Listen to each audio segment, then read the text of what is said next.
शिवशंभो सावधान वधूवर हे करा जोडूनी प्रथम करी तुझी स्थापना इष्ट देवता कुलदेवता गाती मंगलगान शुभ मंगल सावधान शुभ मंगल सावधान स्वस्ती श्री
आनंदात भगवान शंकराचं असं वेगवेगळ्या पद्धतीनं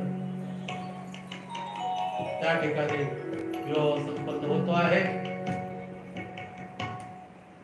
मला एकच सांगायचं आहे, आपण या ठिकाणी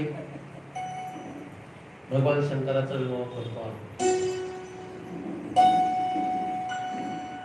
देवाच्या नावानं आपण फुलं टाकतो, अक्षिदा टाकतो, बरोबर आहे.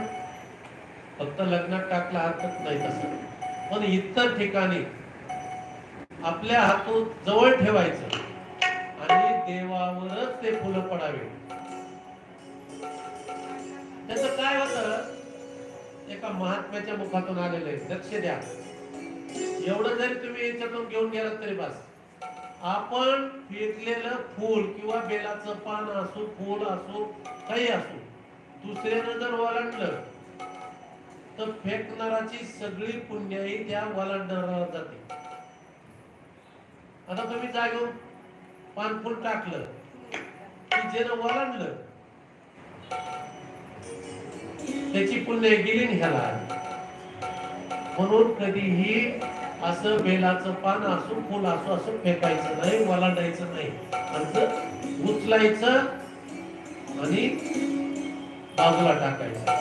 आणि शिवमहिम्नामध्ये भाग आलाय, पुष्पदंताने सांगितलं बेलाचं पान जर ओलांडलं तर तिथंच आपली पुण्य संपत्ती आणि दुसऱ्याची विघ्न येतात. शिवमहिम्न तुम्ही वाचून बघा. म्हणून कधीही पान फूल असं लांबून फेकायचं नाही, देवावरच पडावं. आणि आईचं दुःख असतं, आईला दुःख वाटतंय, दाटून कंठ येतो आणि सतीला आनंदात सगळे झाले वाटा लावायला लागले. आता आपल्याला कथेत पुढे जायचंय. आता एवढाच प्रसंग म्हणलं तर आपण 4 दिवस सांगू शकतो. म्हणून आईला कंठ दाटून आलाय, दाटून कंठ येतो.